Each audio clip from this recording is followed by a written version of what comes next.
again, going on a little further into this conversation, we talked about Stellar Blade.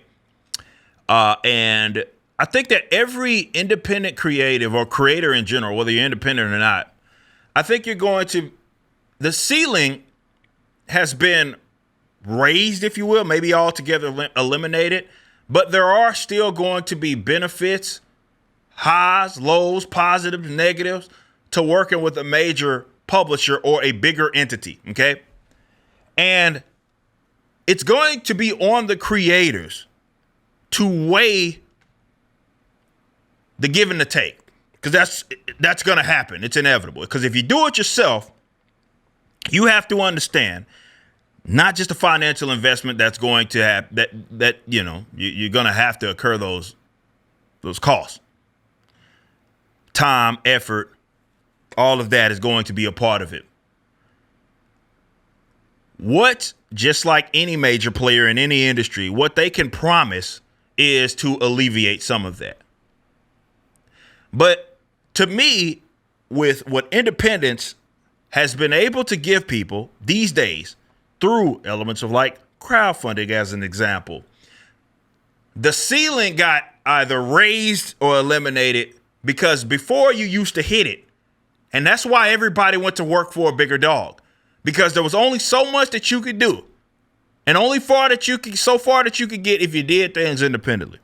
Then you had to start going through what people deemed as the proper channels. Well, not as much anymore.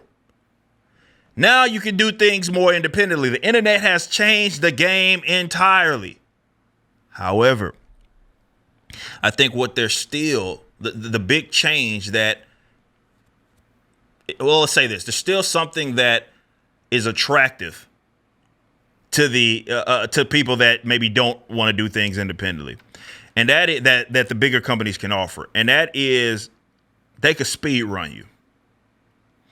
And there are a lot of impatient creators out there. They care a lot more about, it's not even just like the money, it's fame. That shit's addictive to some people. Being the center of attention, having people talk about you. And the established channels, what they will do is dangle that carrot above you, and they'll look at you and say, hey, you want to get here? Well, we can get you there tomorrow. You publish that thing yourself, it's going to take a lot more time. You let us publish it, it's going to have all these eyes on it. And you'll go from nobody knowing you to being a somebody just like that. But it also comes with concessions. I think the grind is worth it all. Now, that's just me personally. But having worked in two different industries now, with both music and doing things in comics, there are some people that don't like that. They do not like the grind, and they don't like that element of, well, it may take a couple of releases. It may take a couple of years, few years, 5 years, 10, for me to get to where I want to be. And they don't like that process. And that's why a lot of people like to skip the line. I won't say skip the line. That's just what the major players, that's what they offer. What I would say is that you really can't have both, right? It's going to come with and it's on you to weigh the benefits. And definitely when you're working with a bigger publisher that actually gives a fuck about you, that's a beautiful thing, right? Make no mistake. But you also need to understand that if you do things independently, right, it ain't going to happen tomorrow. Most people are not going to be an overnight success. I speak to myself on this. A lot of people look at the Rippaverse and they think, well, this is some shit that just happened. And what they neglect to mention is that I've been on YouTube creating since I was 16 years old. People look at my following and always say, well, people only supported you because you have a following and you were big doing this. And what they refuse to mention is how I got to the position. I was 16 years old when I started my YouTube.